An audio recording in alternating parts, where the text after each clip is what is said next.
Апам Швецияда иштечү эле, дайыма аз акча алат, бирок атам бул жакта Бишкекте тачка түртүп иштечү, анан Москвага кеткен. Ошол жакта номер жок, чала албайбыз. Кеткен эле ошол жакта иштеп.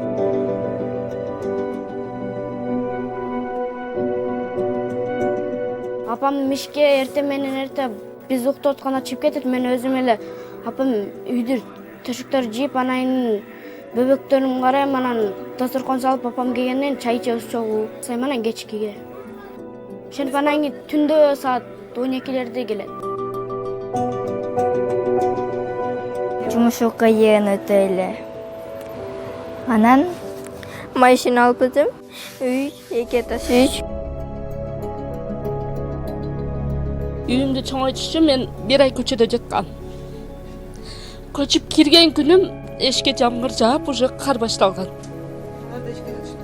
Эшикте жатканбыз, ушул жерде 2 тачканын үстүгө төшөктөрүбүз кадимки диванга салгандай кылып эле салып туруп, ошонун үстүгө балдарыбыз менен кошо батып жүргөнбүз.